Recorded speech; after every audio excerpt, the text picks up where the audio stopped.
thank you, Sandy, for your story. And you share, there's over 1 billion people that share your story. This is one of the most common conditions, migraine, in the world. And it doesn't really discriminate between whether or not you're an old crotchety CEO or a young, innocent 5-year-old girl. Whether you're born in America or in some remote island, it hits everybody equally. And one of the challenges is that it's been around for thousands of years, and we haven't known what it is. That's led to bizarre and grotesque treatments, such as surgical interventions through the skull that we were doing even here in Boston just 100 years ago. And when that didn't work, it was treated with stigma.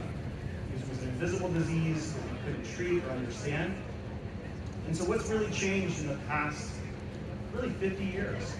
And I would argue that the most important change that's happened is science. We now understand what migraine is. We can describe it. We can tell patients and the world what's happening.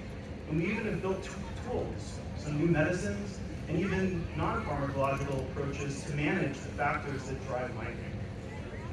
Now, there really isn't a better time to be a patient or a provider treating migraine, but I would argue that most of us, certainly in my family, are not disability-free. Most patients still experience quite a bit of disability from migraine, and there's a lot more work for us to do. And I think there's really 2 key factors that we need to work on over the next decade. One is access. If any of you are patients who know, I certainly empathize with the long wait times to see the very few number of headache specialists there are. We need more of them, and the work that Miles for Migraine and you are doing is helping support advocacy and bringing people into our field to help in turn treat you with the most precise, best medicine you can have. The other thing we need to do is to improve our understanding. We don't have the treatment and the tools to treat everyone with migraine. Sandy was just saying, even with all the fancy new medicines we have, not everybody is fully treated. And so we need to understand more about why that is, and that's where the science that we and others are doing across the world is really trying to push this forward.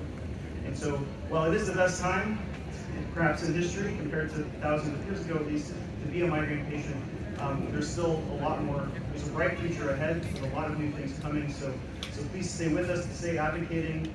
Thank you for your time, and we're going to get even better in the next 10 years. Thank you.